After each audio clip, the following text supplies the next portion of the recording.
சற்று முன் கிடைக்கப்பெற்ற மிக மிக முக்கியமான செய்தி ஒன்று வெளியாகியிருக்கு. திகார் சிறையில் உதயநிதி, போலீஸ் குவிப்பு. கடந்த திமுக ஆட்சியில் உதயநிதி அவர்கள் ஒவ்வொரு அமைச்சர்களையும் கைக்குள் வைத்துக்கொண்டு அனைவரும் குறுநில மன்னர்களாக தமிழ்நாட்டில் செயல்பட்டதுதான் திமுகவின் தோல்விக்கே காரணம் என்று சொல்லப்படுகிறது. தொடர்ந்து திமுக தலைவர் ஸ்டாலின் கொளத்தூரிலே தோல்வியை சந்தித்தார். இதற்கு காரணம் சேகர்பாபு என சொல்லப்பட்டாலும் மறைமுகமாக இதற்கு காரணம் உதயநிதி ஸ்டாலின் தான் என கூறப்படுகிறது. திமுக தலைவர் ஸ்டாலின் அவர்கள் ஆட்சி அதிகாரத்தில் இருந்தபோது துணை முதல்வராக உதயநிதி அவர்கள் இருந்தார். ஆனால் மு.க. ஸ்டாலினையே ஏமாற்றி உதயநிதி ஸ்டாலின் அவர்கள் அனைத்து மாஜி அமைச்சர்களையும் கைக்குள் போட்டுக்கொண்டு அனைத்து ஊழல்களையும் செய்துள்ளார் என்பது தெரிய வந்திருக்கிறது. சமீபத்தில் நடந்த IAS IPS அவர்களின் மாநாட்டின் போது கடந்த திமுக ஆட்சியில் யார் யார் எந்தெந்த அமைச்சர்கள் எந்தெந்த துறையில் ஊழல் செய்தார்கள் என பட்டியலிட வேண்டும் என கூறப்பட்டிருக்கிறது.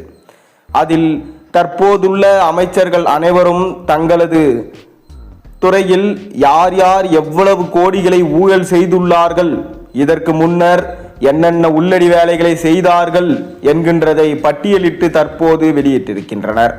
சமீபத்தில் கூட செந்தில் பாலாஜி, ஏவாவேலு, KN நேரு போன்றோரெல்லாம் சிக்கி தவிக்கின்றனர். செந்தில் பாலாஜி ஓடு ஓடு என ஓடிக்கொண்டிருக்கிறார். ஆனாலும் அவர் விஜயின் பிடியில் இருந்து தப்பிப்பது அவ்வளவு எளிதல்ல. மேலும் இதற்கு அனைத்திற்கும் பின்னால் இருந்தது உதயநிதி தான். ஒவ்வொரு அமைச்சரும் மாதம் மாதம் 60 to 70 கோடி உதயநிதி ஸ்டாலின் அவர்களுக்கு கப்பம் கட்டி உள்ளார்கள் என்கின்ற செய்தி வெளியாகியிருக்கிறது. ஸ்டாலின் அவர்களது மகன் உதயநிதி அவர்கள் மட்டும் தனிப்பட்ட முறையில் இதை சேகரித்துள்ளார்.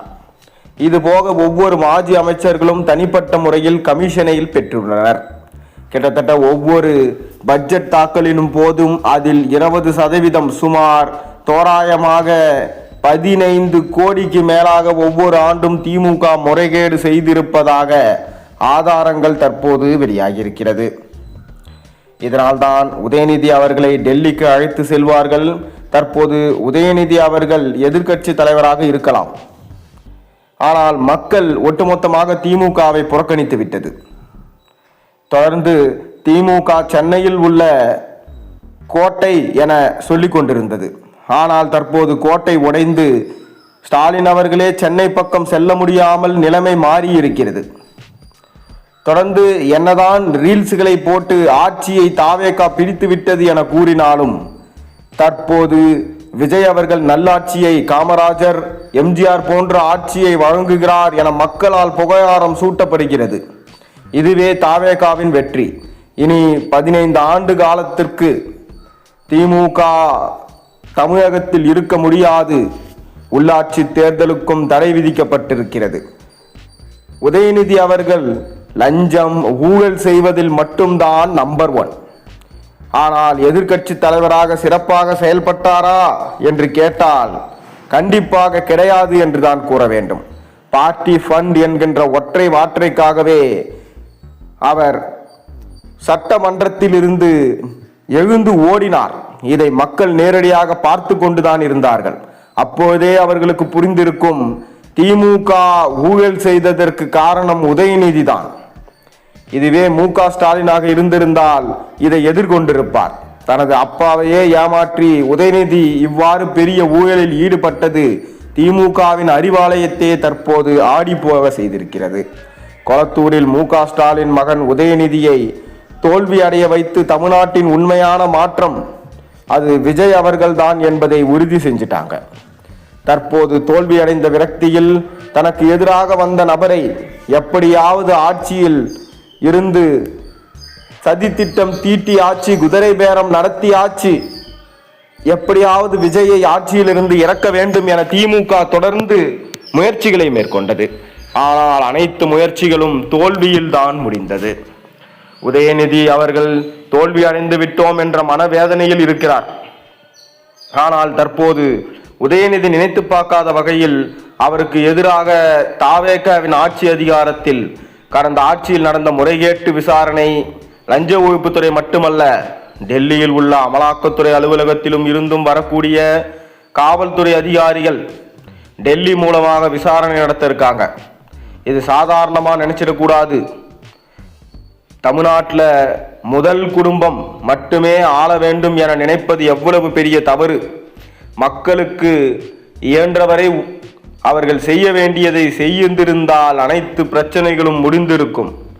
ஆனால் எப்படி குடும்ப சொத்துக்களை சேர்ப்பது, மாஜி அமைச்சர்கள் குறுநில மன்னர்களாக செயல்பட்டு பார்ட்டி ஃபண்ட் என்ற பெயரில் மாதம் மாதம் உதயநிதியும் திமுக குடும்பத்திற்கும் அனைத்து ஊழல் பணங்களும் கொண்டு சேர்க்கப்பட்டிருக்கிறது. இதற்கு செந்தில் பாலாஜியும் ஒரு பக்கம் சேகர் பாபுவும் வலது இடதுகரமாக செயல்பட்டிருக்கிறார்கள். திமுகவை பொறுத்தளவுக்கு மிக பெரும் அளவிலான மாற்றங்களை தமிழக அரசியலில் தற்போது உருவாக்கி இருக்கிறது. நிச்சயம் உதயநிதி அவர்களும் சரி, திமுகவில் உள்ள மாஜி அமைச்சர்களும் சரி, இனி தாவேகா அரசிடமிருந்து தப்பிக்கவே முடியாது. உதயநிதி அவர்கள் செய்தது சாதாரண ஊழல் இல்லை. துணை முதல்வராக இருந்து கொண்டு ஒவ்வொரு திட்டங்களிலிருந்தும் பல ஆயிரம் கோடிகள் முறைகேடு செஞ்சிருக்கிறார். உதயநிதி அவர்கள் அதற்கான ஆதாரங்களை தற்போது புதிதாக நியமிக்கப்பட்ட அமைச்சர்கள் அனைவரும் சேகரித்து கொண்டிருக்கிறார்கள். மேலும் மு.க. ஸ்டாலின் அவர்களுக்கே தெரியாமல் உதயநிதி செய்தது தற்போது திமுக குடும்பத்திற்கே பெரும் சிக்கலை ஏற்படுத்தியுள்ளது. இவ்வாறு மு.க. ஸ்டாலின் நிர்வாகம் சரியில்லாத காரணத்தால் கொளத்தூரில் தோல்வி அடையக்கூடிய ஒரு சூழல் உருவானதாகவும் புதிதாக தற்போது தகவல்களும் கிடைக்கப்பெற்றிருக்கு.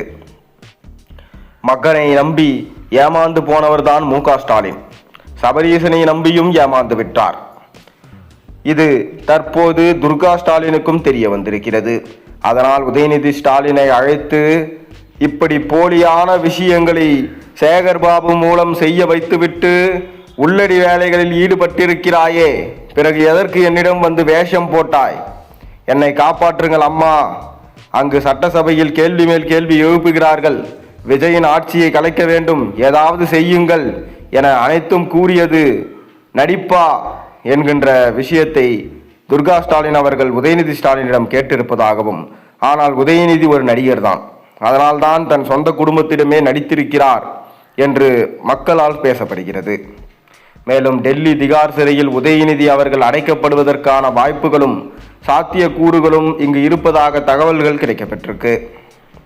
நிச்சயம் இதற்கான தண்டனை உதயநிதி அவர்களுக்கு திகார் சிறை சரியானதா என்பதும், இல்லை என்றால் வேறு ஏதாவது சிறையில் அவரை அடைக்கலாமா என்று நீங்கள் கமெண்ட் வாயிலாக தெரியுங்கள். மேலும் சேனலில் போடுற ஒரு வீடியோஸும் பிடிச்சிருந்தா சப்ஸ்கிரைப் பண்ணுங்கள், லைக் பண்ணுங்கள், பெல் ஐக்கானை ப்ரெஸ் பண்ணுங்கள், ஹைப் பண்ணுங்கள்.